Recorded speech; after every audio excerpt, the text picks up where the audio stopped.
es un estudio que nos estamos apoyando en el libro que Dios me permitió escribir y va enfocado a líderes, también lo podemos adaptar a nuestras necesidades como mamás o como líderes en cualquier ámbito, no solo en la iglesia, sino también en el trabajo, en la escuela, en donde quiera que tú estés liderando de alguna manera. Y bueno, hoy nos toca dar el tema de saber delegar. Y antes de empezar, ¿qué les parece si oramos y ponemos este tiempo en las manos del Señor? Padre Celestial, gracias te damos, Señor, porque tú nos das chance de estudiar tu palabra, aunque sea por este medio.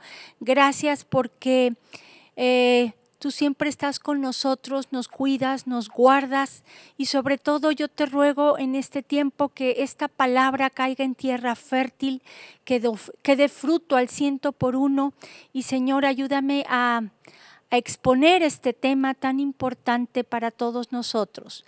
Gracias, ponemos este tiempo en tus manos y te damos toda la gloria y toda la honra en el nombre de Jesús. Amén. Bueno, esta lección, este tema de saber delegar, nos estamos apoyando en el versículo que aparece en Josué 1, versos 10 y 11. Y vamos a leerlo. Dice lo siguiente, Josué 1, versos 10 al 11. Dice, y Josué mandó a los oficiales del pueblo diciendo, pasad por en medio del campamento y mandad al pueblo diciendo, preparaos comida, porque dentro de 3 días pasaréis el Jordán para entrar a poseer la tierra que Jehová vuestro Dios os da en posesión. Aquí estamos viendo cómo Josué se estaba apoyando en esos oficiales del pueblo, en esos líderes que ya estaban ahí preparados para esos líderes a su vez ayudar y enseñar y ayudarles a pasar por en medio de ese río Jordán que tenían que pasar, pero antes tenían que estar listos, tenían que estar preparados para ello. Y Josué solo no podía hacer todo. Entonces vemos que él manda a estos oficiales del pueblo para que ellos a su vez fueran con el pueblo y les dijeran que se prepararan porque en 3 días iban a pasar el río Jordán. Entonces vemos que de aquí nos agarramos este tema tan importante que es saber delegar. Tristemente, a veces pensamos que todo lo podemos hacer nosotros solos o a veces somos tan exigentes que pensamos que otras personas no lo pueden llevar a cabo como nosotros lo haríamos. Y hoy vamos a ver por qué es importante delegar y por qué es importante también entender que si no lo hacemos podemos caer en varias cosas tremendas que vamos a estar analizando el día de hoy. Primero que nada vamos a analizar qué es la palabra delegar. En este pasaje que estamos estudiando dice Josué mandó a los oficiales del pueblo diciendo, esa palabra mandó proviene del hebreo tzavá, que significa constituir, establecer, elegir, equipar, pedir, encomendar, encargar, comisionar. Y la palabra en sí, delegar, según el diccionario de la lengua española, significa en primera instancia encomendar, confiar una persona a otra las facultades o jurisdicción que tiene. Facultar a una persona para que represente a otra o a una entidad. En pocas palabras, estas dos definiciones que acabamos de ver tienen una palabra en común que es encomendar. Podemos decir entonces que delegar es lo mismo que encomendar y es lo mismo también que encargar. Y bueno, esto es importante entenderlo porque si no lo hacemos, podemos caer en las siguientes 3 cosas que vamos a analizar. En primera instancia, vemos que Moisés se encontraba junto con el pueblo en el desierto y habían salido de Egipto, y Moisés se la pasaba todo el día dando consejerías a todo un pueblo. Llega Jetro, su suegro, para llevarle a su esposa y a sus hijos, y vemos que Jetro, al ver todo ese trabajo tan tremendo que estaba haciendo Moisés, le aconseja lo siguiente. Vayan por favor a Éxodo capítulo 18 y vamos solo a leer los versos 17 y 18. Y dice lo siguiente. Esto es lo que Jetro le dice a Moisés. Entonces el suegro de Moisés le dijo: no está bien lo que haces, desfallecerás del todo tú y también este pueblo que está contigo, porque el trabajo, y vean lo que dice, es demasiado pesado para ti, no podrás hacerlo tú solo. Y versículos más adelante, los versos 21 al 23, le da el consejo y le dice cómo escoger a estas personas. Dice: además, escoge tú de entre todo el pueblo varones de virtud, temerosos de Dios, varones de verdad, que aborrezcan la avaricia, y ponlos sobre el pueblo por jefes de millares, de centenas, de 50 y de 10. Ellos juzgarán al pueblo en todo tiempo, y todo asunto grave lo traerán a ti, y ellos juzgarán todo asunto pequeño. Así aliviarás la carga de sobre ti, y la llevarán ellos contigo. Si esto hicieres y Dios te lo mandare, tú podrás sostenerte, y también todo este pueblo irá en paz a su lugar. Vemos entonces que lo primordial para poder delegar es que aligeres la carga que tú estás teniendo. Yo sé que este estudio es para mujeres, y a ustedes como mamás yo les recomiendo que aprendan a delegar funciones dentro de la casa a sus hijos. ¿Por qué? Porque si tú haces todo tú sola, si tú lavas, si tú planchas, si tú cocinas, si tú haces todo el quehacer de tu casa, tú vas a acabar muy cansada y no vas a querer estar o darte tiempo con tus hijos para escucharlos. Y hoy en día estamos viendo la tremenda necesidad que hay de que nuestros hijos sean escuchados. Entonces, tenemos que enseñarles como mamás a delegar cosas a nuestros hijos, para que también ellos entiendan que son parte de ese hogar. No te corresponde a ti hacer todo por ser la mamá, sino que es parte de la enseñanza, pasarles la batuta en algunas cosas, hacerlos responsables, por ejemplo, de que arreglen su cuarto, tal vez a cierta edad de que se hagan cargo de su ropa. ¿Por qué no a prepararse comida cuando tú no estés, a ayudarte a sacar la basura, a de repente lavar los trastes o bueno, funciones que dentro del hogar tenemos que aprender a delegar también como mamás, porque en ese momento somos ese liderazgo sobre la vida de nuestros hijos. Un error tremendo que cometemos, y yo lo cometí muchísimo, es decir: bueno, los quiero tanto que yo voy a hacer todo por ellos. Pero ¿sabes qué? Ahí los estás haciendo de alguna manera holgazanes, y no aprenden a ser ordenados tal vez en las cosas que ellos tienen que aprender a ser ordenados. Pero también vemos aquí que es para aligerar tu carga. Moisés llevaba todo el peso sobre sí porque llevaba todas las consejerías de todo el pueblo. Y vemos que esto es importante entenderlo.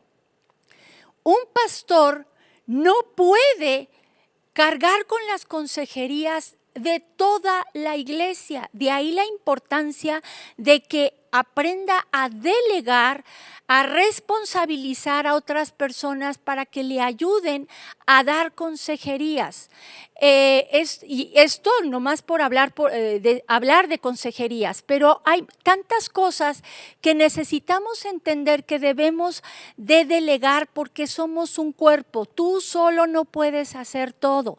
En tu trabajo tú tienes que aprender como jefe de trabajo o simplemente en lo que a ti te toca hacer, hay cosas que tal vez no puedas hacer todo tú solo y tienes que aprender a delegar.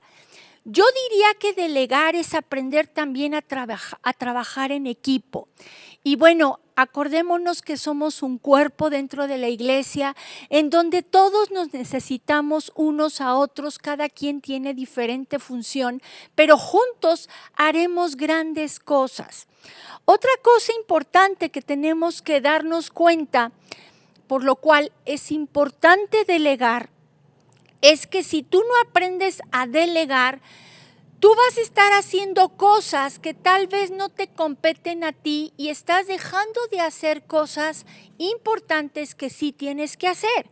Ejemplo de esto lo podemos ver en Hechos, y quiero que me acompañen, por favor, en sus Biblias a Hechos capítulo 6, y vamos a leer del versículo 1 en adelante. Y esto dice Hechos 6, verso 1 en adelante, dice lo siguiente: en aquellos días, como creciera el número de los discípulos, hubo murmuración de los griegos contra los hebreos de que las viudas de aquellos eran desatendidas en la distribución diaria. Y vean lo que dice el verso 2. Entonces los 12 apóstoles, convocaron a la multitud de los discípulos y dijeron: no es justo que nosotros dejemos la palabra de Dios para servir a las mesas. O sea, había problemas porque obvio la iglesia iba creciendo y empezó a haber problemas que no podían estar revisando a cada rato los apóstoles.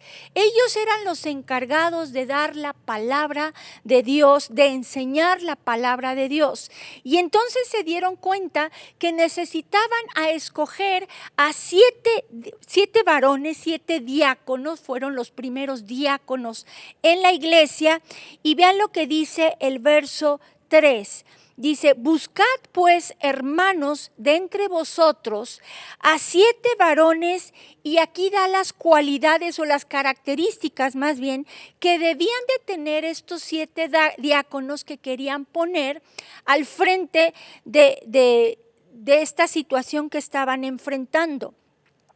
Dice: de buen testimonio, llenos del Espíritu Santo y de sabiduría, a quienes encarguemos de este trabajo.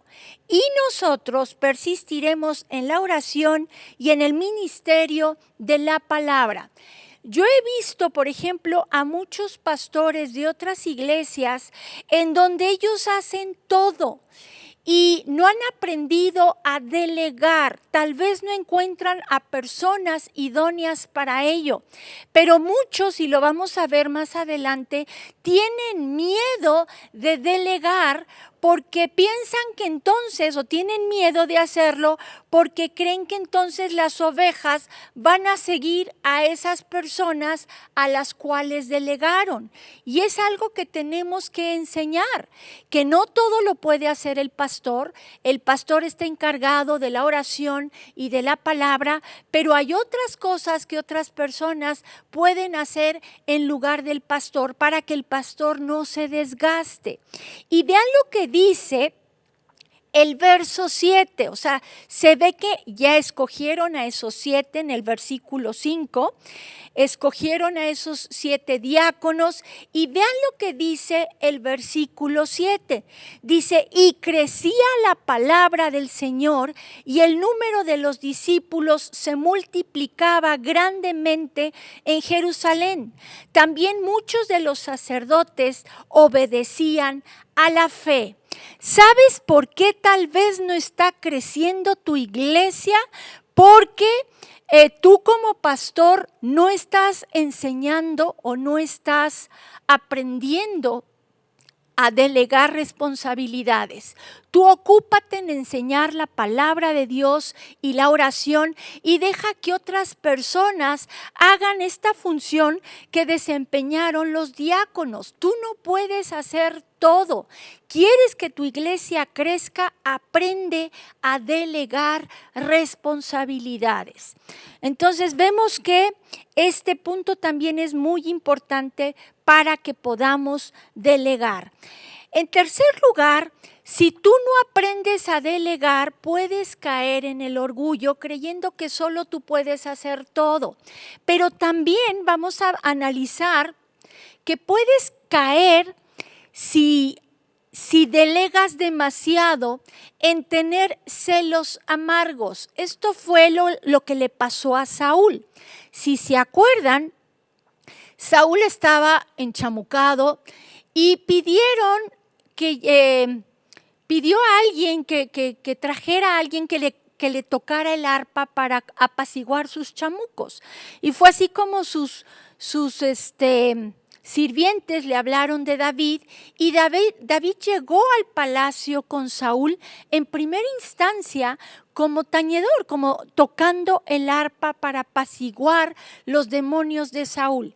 Sin embargo, vemos que después lo llama como su paje de armas. Un paje de armas es un muchacho que le cargaba las armas a la persona e iba a donde iba este guerrero y le cargaba las armas. Entonces David no solo le tocaba el arpa, sino llegó a ser el paje de armas de Saúl.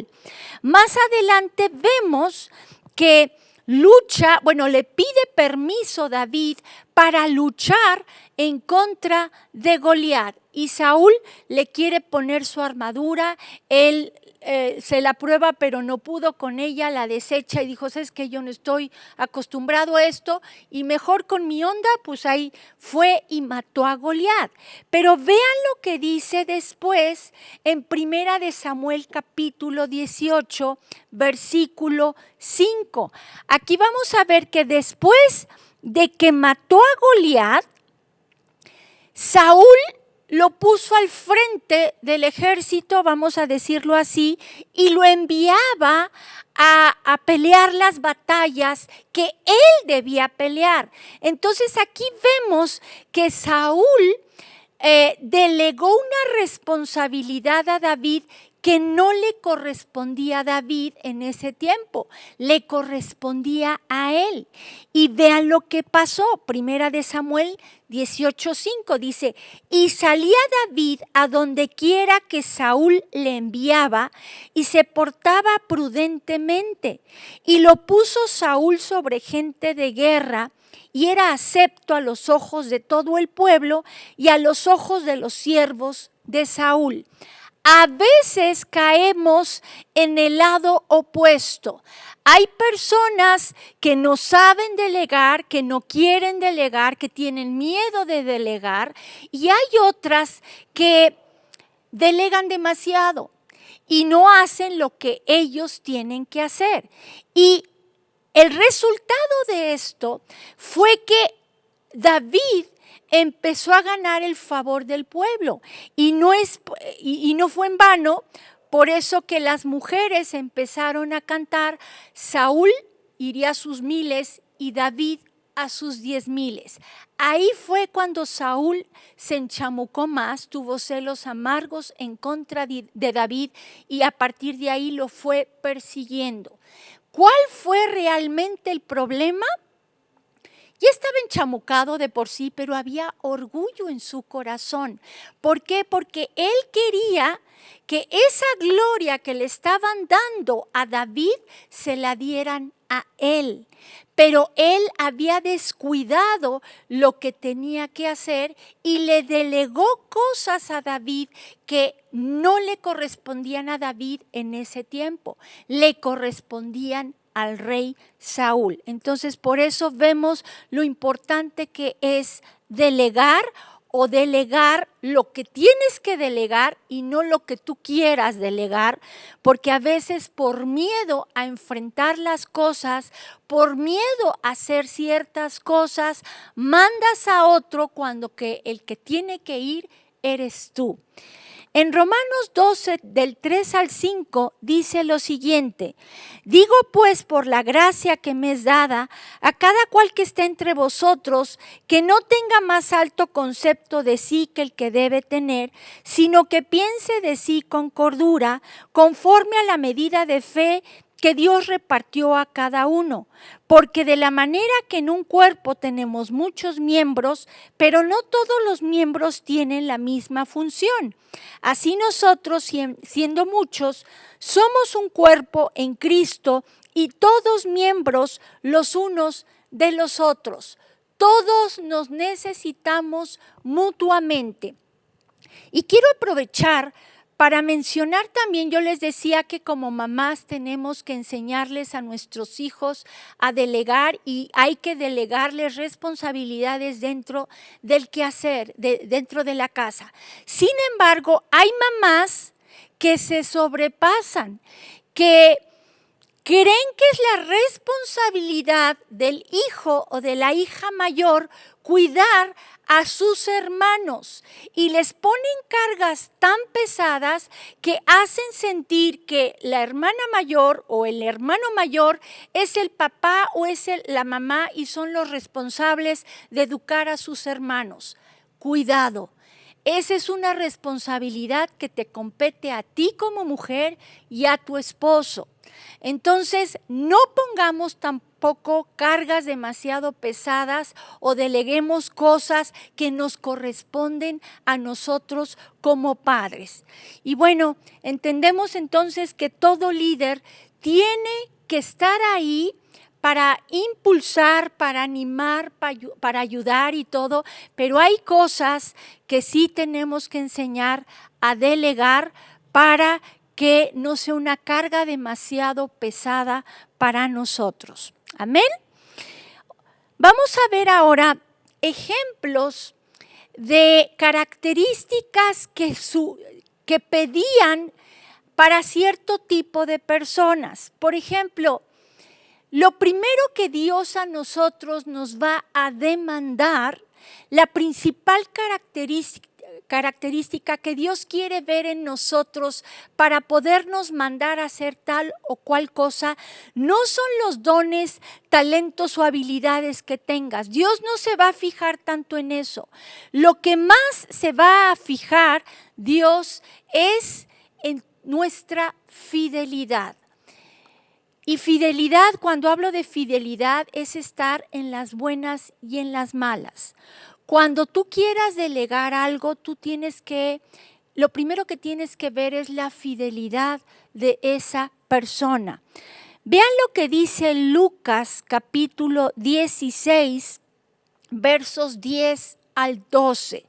Porque aquí vemos que Jesús nos enseña algo muy importante. Lucas 16, verso 10 al 12, dice lo siguiente: el que es fiel en lo muy poco, también es en lo más es fiel. Y el que en lo muy poco es injusto, también en lo más es injusto. Pues si en las riquezas injustas no fuisteis fieles, ¿quién os confiará lo verdadero? Y si en lo ajeno no fuisteis fieles, ¿quién os dará lo que es vuestro? Y vemos también en 2 de Timoteo, capítulo 2, verso 2, que esta misma fidelidad le pedía Pablo a Timoteo que buscara a personas con esta característica. Dice: lo que has oído de mí ante muchos testigos, esto encarga a hombres fieles, que sean idóneos para enseñar también a otros. La fidelidad es la que Dios nos va a pedir a nosotros en primera instancia y es la que también tenemos que buscar en esas personas a las cuales les vamos a delegar algo. ¿Por qué? Porque una persona fiel es una persona que va a estar contigo en las buenas y en las malas. A veces nos fijamos más en sus habilidades, en los dones, en los talentos que tienen, que en su fidelidad. Y esto está mal, porque la fidelidad es parte del carácter. Los dones y talentos y todo eso se puede enseñar, pero el carácter ese es el que se demuestra en las buenas y en las malas. Y la fidelidad es algo que tenemos que mostrar nosotros primero para con Dios y es el primer requisito que debemos de buscar en los demás. Sin embargo, también es importante que veamos que la Biblia a veces traduce la palabra fiel como verdadero. Por ejemplo, en Proverbios 26 dice lo siguiente. Proverbios 26 dice, muchos hombres proclaman cada uno su propia bondad, pero hombre de verdad, ¿quién lo hallará? Y esta palabra verdad viene del hebreo emun, que significa fiel, verdad, verdadero. En Proverbios 28:20 dice también lo siguiente. El hombre de verdad, o sea, el hombre fiel, tendrá muchas bendiciones, mas el que se apresura a enriquecerse no será sin culpa. Entonces, una persona fiel es una persona de verdad. Es una persona que realmente tiene en primer lugar a Dios, porque ahí va a estar en las buenas y en las malas, hablando dentro de la iglesia. Vemos también que otra característica de suma importancia que debía tener el segundo rey que Dios iba a poner, acuérdense que el primer monarca de Israel fue Saúl, pero el pueblo le había pedido a Samuel que le pusiera un rey conforme a las naciones. Y es por eso que Dios escogió a Saúl, porque tenía un corazón conforme al corazón que tenían los demás reyes en las otras naciones. Por eso fue un rey chafa, el primer monarca que tuvo Israel.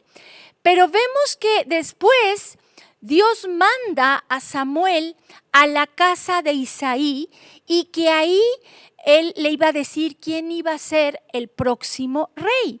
Isaí, el padre de David, le manda a desfilar a todos sus hijos y cuando el profeta Samuel ve a Eliab, el primogénito, el mayor, y ve su estatura y lo ponchado que estaba y todo, dijo, seguramente este es el próximo rey.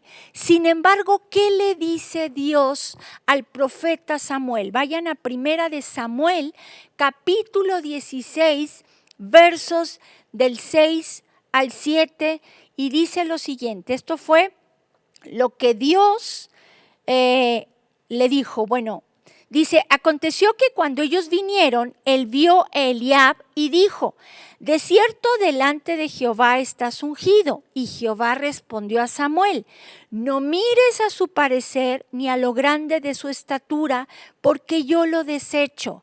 Porque Jehová no mira lo que mira el hombre, pues el hombre mira lo que está delante de sus ojos, pero Jehová mira el corazón. Cuando tú vayas a delegarle algo a alguien, antes de todo, yo creo que este debería de ser el primer punto, la primera característica, es ponte a orar para que Dios te revele el corazón de esa persona. Porque muchas veces nos podemos ir con la finta, podemos fijarnos o guiarnos por sus apariencias. Hasta el profeta Samuel fue engañado. Entonces es bien importante orar primero para que Dios nos muestre a qué persona quiere Él que escojamos para que haga tal o cual cosa. Y obviamente después, como les decía, su fidelidad. Vemos también en Éxodo 18, 21, las características que tenían que tener las personas que Moisés debía escoger para delegarles esa parte de las consejerías que él estaba dando durante todo el día.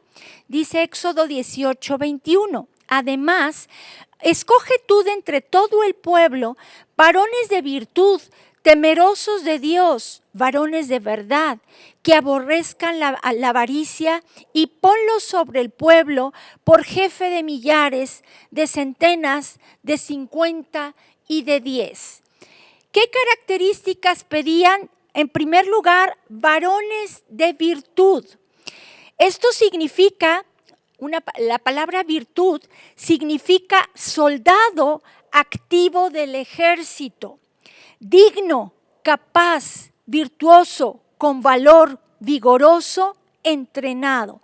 O sea, personas que pudieran hacer guerra, en este caso guerra espiritual. Tenemos que buscar personas dentro de la iglesia que nos ayuden a hacer guerra espiritual. Vemos también que otra característica era que fueran temerosos de Dios.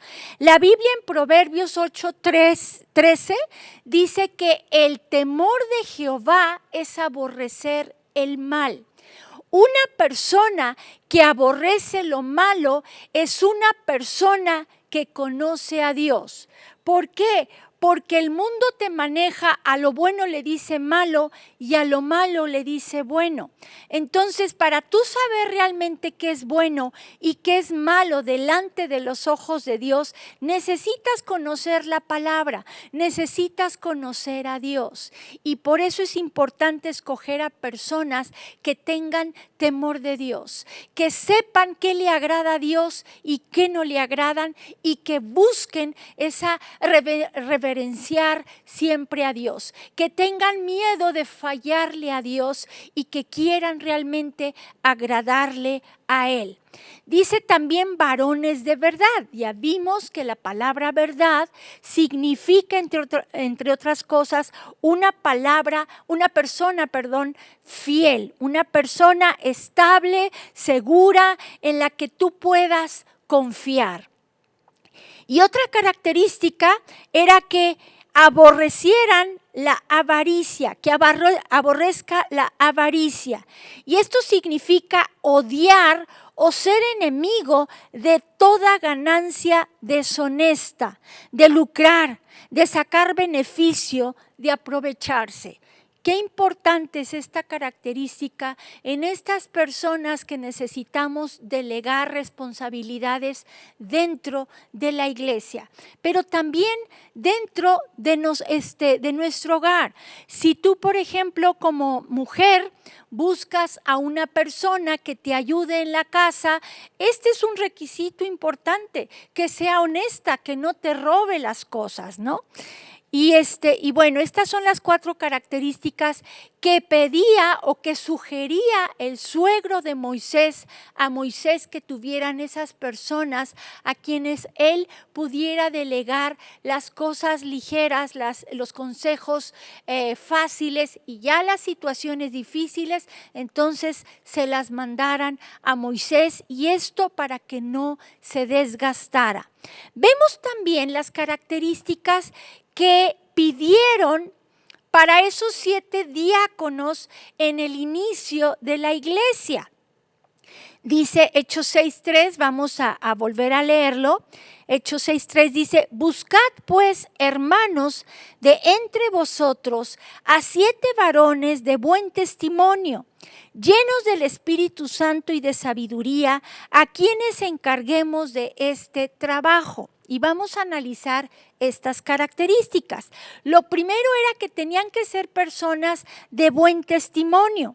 Esto significa que tenían que ser personas honestas, virtuosas, buenas, alguien que pone por obra la palabra de Dios. De nada sirve una persona que se sepa la Biblia al derecho y al revés. Una persona que da buen testimonio es la que es hacedora de la palabra. No solo tiene el conocimiento de la palabra, sino que sabe aplicar ese conocimiento a su vida. Es hacedor de la palabra.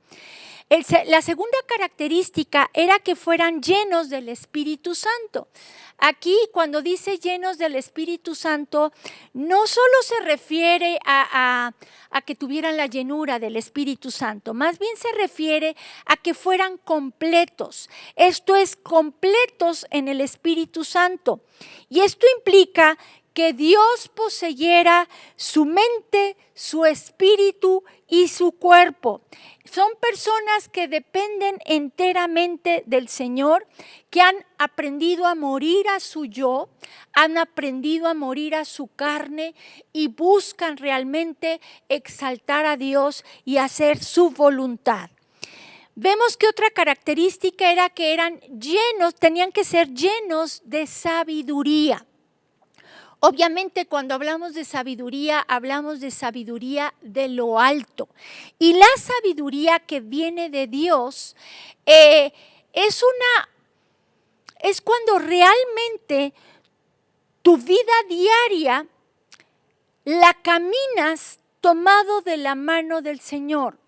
Es cuando sabes aplicar la palabra en tu andar diario. Es cuando también eres prudente y por medio de esta sabiduría tú entiendes también la voluntad de Dios. Es una persona que ha alcanzado madurez, es una persona que tiene dirección práctica, o sea, que sabe, como les decía, aplicar la palabra en su andar diario. Esa es una persona sabia. Hay personas que son muy inteligentes, hay personas que tal vez conozcan mucho de la palabra, sin embargo, tener inteligencia es solo tener el conocimiento o mucho conocimiento, puede ser terrenal o puede ser conocimiento de la palabra, y eso se enfoca a ser inteligentes, pero sabiduría es aplicar ese conocimiento, esa inteligencia, vamos a decirlo así, en tu vida diaria. De nada te sirve ser muy inteligente si en tus acciones no lo demuestras. ¿De qué te sirve, como les decía, tener el conocimiento de la palabra? ¿Tú crees que Satanás conoce la Biblia? Se la sabe mejor que tú y yo, al derecho y al revés, pero la pone por obra. Esa es la diferencia entre un hijo de Dios y una persona que puede tener mucha inteligencia, mucho conocimiento, pero no sabe aplicar esa inteligencia o ese conocimiento en su vida diaria. Eso es ser llenos de sabiduría. Y vemos también otra característica, nos vamos a saltar algunos puntos para poder terminar toda esta lección, pero vamos a ver cómo el rey Nabucodonosor, si están siguiendo el libro en la página 176, en Daniel 1 del 3 al 4, el rey Nabucodonosor pidió que buscaran jóvenes del pueblo de Israel para que los pudieran poner al frente en su palacio. Y vean las características que buscaban. Daniel 1 del 3 al 4 dice, y dijo el rey a Aspenas, jefe de sus eunucos, que trajese de los hijos de Israel, del linaje real de los príncipes, muchachos en quienes no hubiese tacha alguna, de buen parecer, enseñados en toda sabiduría, sabios en ciencia y de buen entendimiento, e idóneos para estar en el palacio del rey, y que les enseñase las letras y la lengua de los caldeos. A mí me impacta cómo reyes, en este caso este rey Nabucodonosor, que había conquistado tremendamente grandes territorios, quería muchachos que tuvieran estas características que ahorita vamos a analizar para que fueran idóneos en el palacio. A estos él los iba a poner más adelante como gobernadores o como sátrapas. Pero me impacta cómo el mundo anda en busca de personas que tengan ciertas características, talentos para exprimirlos y sacarles lo bueno que tienen. Pero aquí estaban buscando muchachos del pueblo, en este caso de judíos, para que ellos pudieran estar en el palacio del rey. Y vean lo primero que dice, del linaje real de los príncipes. Tenían que ser muchachos jóvenes que tuvieran cierta jerarquía, vamos a decirlo así. Y luego dice que no hubiese tacha alguna. Aquí se refiere a que no tuvieran ningún defecto o lesión física o ninguna falta moral. O sea, querían jóvenes casi que perfectos, ¿no? Y luego dice, de buen parecer.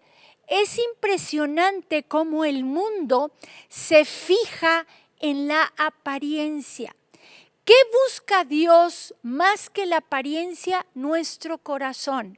Sin embargo, la primer impresión cuenta muchísimo. De ahí, Dios se fija más en el corazón, pero también es importante que nos arreglemos, que no lleguemos todos fachosos a pedir un trabajo o a solicitar un trabajo, porque la primera impresión sí cuenta y tristemente, pues así es el ser humano, que se fija más en el estuche que en lo que hay adentro.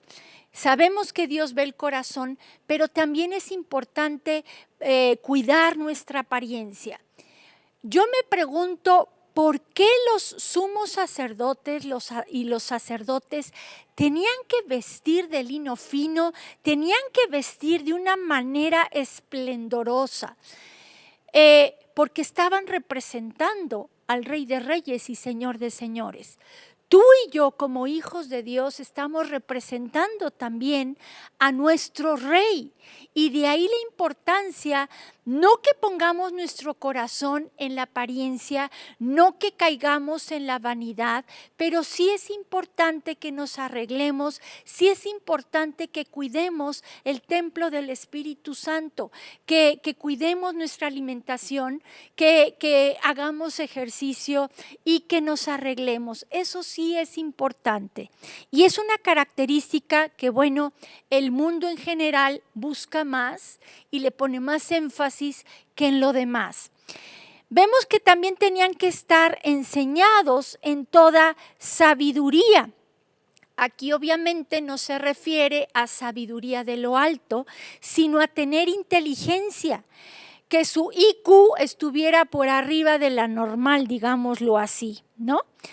Sabios en ciencia, o sea, que tuvieran mucho conocimiento, de buen entendimiento, que supieran distinguir mentalmente. Dice, esta palabra entendimiento significa separar mentalmente, distinguir, yo supongo, entre lo que convenía y lo que no convenía, lo que al rey le agradaba, lo que no le agradaba.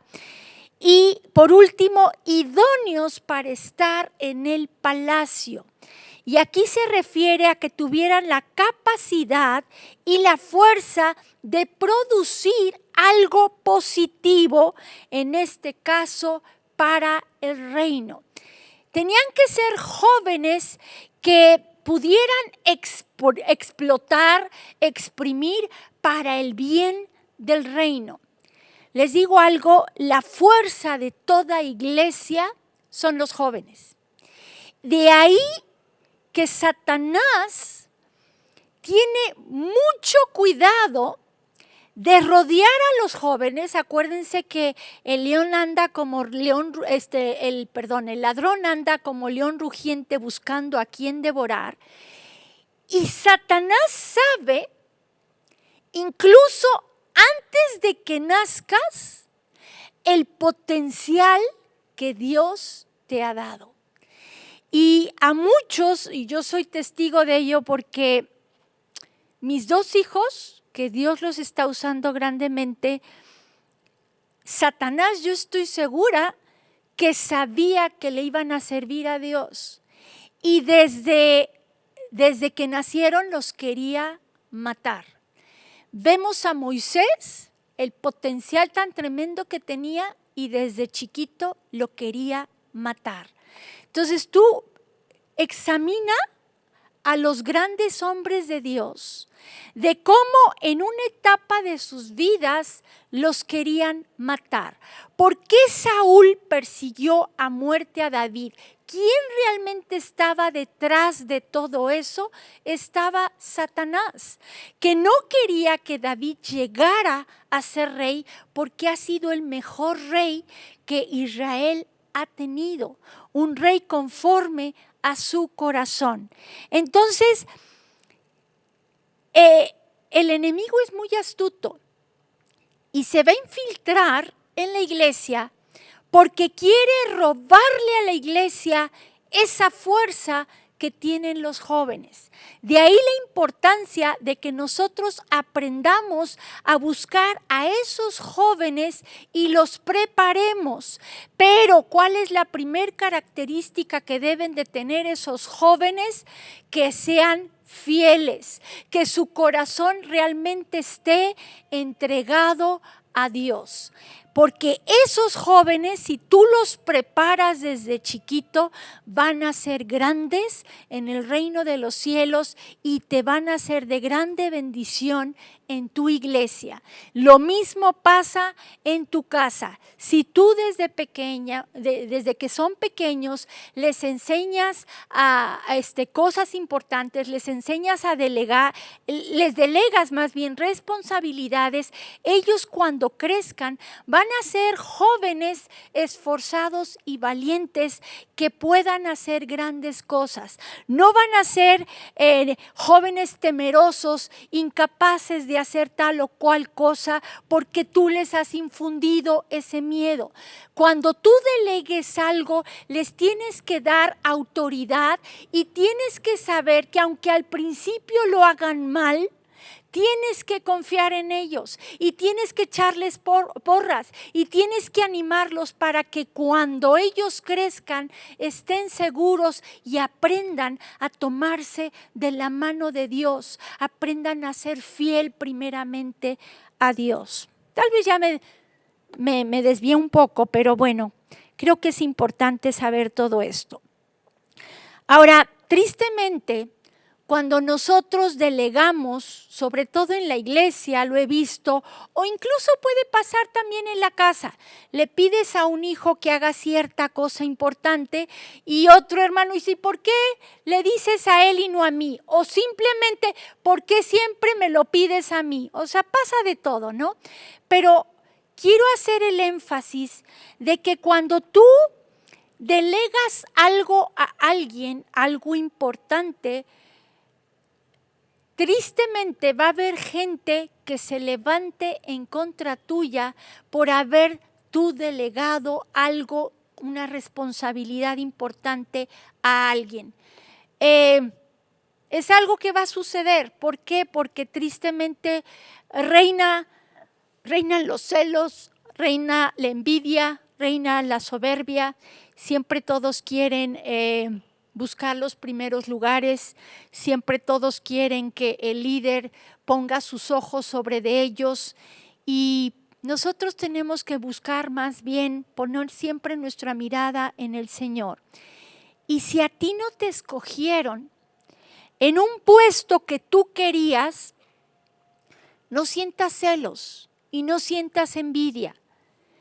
Tú enfócate en lo que Dios te ha dado y dónde te ha puesto, y tú hazlo lo mejor que puedas.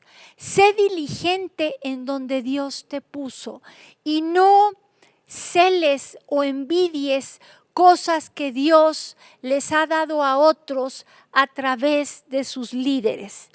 Quiero que sepas, vamos a leer en el caso de cuando Goliat amenazaba al pueblo de Israel, Isaí, el padre de David, lo manda con sus hermanos eran los guerreros, iban a enfrentar la guerra, y los manda para ver cómo estaban y les lleva comida, les encargó eso. Y al hacer esto, David dejó a esas ovejas, él era el pastor de las ovejas de su padre, se las encargó mientras a otra persona, o sea, le delegó por un tiempo esa responsabilidad de las ovejas a otra persona, a un criado, y fue a atender los asuntos que su padre le estaba pidiendo, en este caso, de ir a ver a sus hermanos que estaban alistados para la guerra, para ver cómo estaban.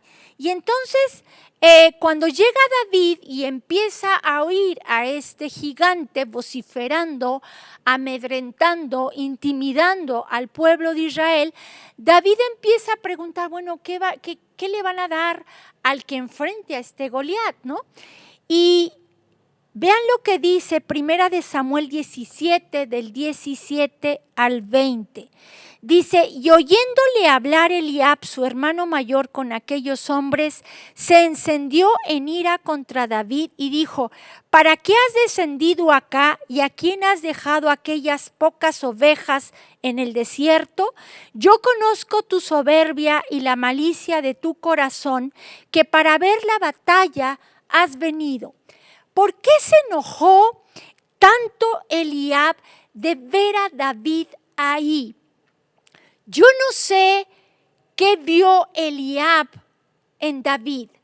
A estas alturas, yo estoy segura que tuvo envidia de David, porque si se acuerdan, David ya había sido ungido por el profeta Samuel cuando Isaí los desfiló, y Samuel le dijo, oye, pues no es ninguno de estos. ¿No tienes otro? Ah, sí, el que está detrás de las ovejas. Entonces dijo, pues no nos vamos a sentar hasta que lo traigan. Y entonces es cuando unge con un cuerno de aceite a David como el nuevo rey. Seguramente Eliab lo vio. Y seguramente ha de haber dicho, bueno, ¿y por qué este y no yo? Si yo soy el primogénito, si yo soy aquí, ¿no? El mero mero. Sin embargo, vemos que también le reclama que por qué dejó esas pocas ovejas. ¿Dónde quería Eliab que estuviera David? Él quería que siguiera siendo el pastorcito de ovejas y que no hiciera nada más. Él sentía celos de David, porque a estas alturas él ya sabía que David había sido ungido como el nuevo rey sobre Israel. Entonces se van a levantar personas que te tengan celos, que te tengan envidia si te escogieron a ti. Pero ¿sabes qué? Tú haz lo que te tengas que hacer, lo que tengas que hacer, y si tú como líder ves que se levanten en contra tuya por haber escogido a ciertas personas, cotízalo, es algo normal, va a suceder, pero no por eso te sientas mal, porque es normal. Tú sigue ayudando y apoyando, enseñando, guiando al que Dios te guió poner sobre cierta carga, área o encomienda. En segundo lugar, algo que tenemos que cotizar también es que nosotros le pertenecemos a Dios y tenemos que saber que al pertenecerle a Dios, Dios nos va a poner en donde quiera Él y no donde nosotros queramos. Y a veces, cuando nosotros delegamos cosas, como les decía, que nosotros tenemos que hacer.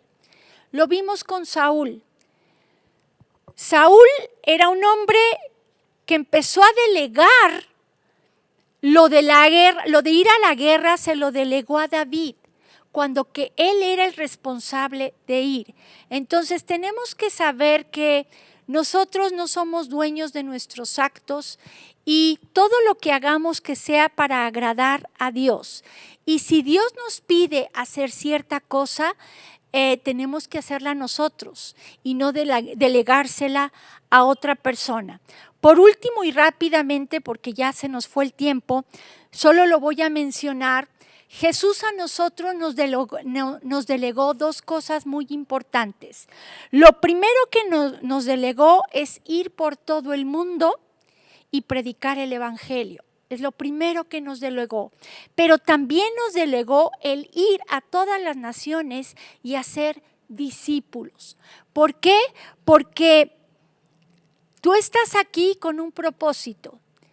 No estás aquí por accidente, no estás aquí por casualidad. Si tú sigues con vida es porque hay un gran propósito en tu vida y ese propósito seguramente es el que sigas preparando discípulos, es el que sigas evangelizando y hablándoles de Cristo a los demás. Y bueno, aquí terminamos esta lección. Entonces, de tarea, las que tengan el libro, contesten el cuestionario para que puedan leer toda la lección completa. Hay cosas que por falta de tiempo yo ya no pude checar y ver con ustedes, pero es importante que aprendamos a delegar. Yo espero que haya sido de bendición esto y bueno, vamos a orar para despedirnos. Padre Celestial, gracias te damos, Señor, por este tiempo. Te ruego que tú nos enseñes a delegar de la manera correcta. Ayúdanos a delegar lo que tengamos que delegar y si hemos delegado cosas que nosotros tenemos que hacer y que no debimos delegar, yo te ruego que tú nos lo muestres.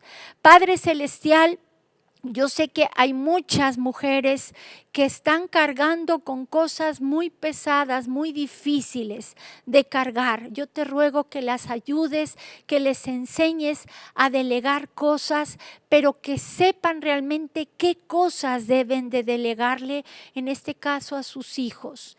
Te ruego también que las que tienen cierto liderazgo en sus trabajos, que aprendan ellas también a delegar de la manera correcta. Perdónanos, Señor, si hemos pensado que nosotros podemos hacer mejor las cosas y no hemos querido delegar ciertas cosas. Perdónanos, no queremos tener orgullo, no queremos tener soberbia, no queremos creernos indispensables, porque a final de cuentas tú escoges a los que tú quieres, Señor. Gracias te damos por este tiempo. Tú examina nuestro corazón y ve si hay algo que a ti no te agrada, muéstranos y ayúdanos, Señor, en todo momento, en todo lo que emprendamos, en toda decisión difícil que tengamos que tomar.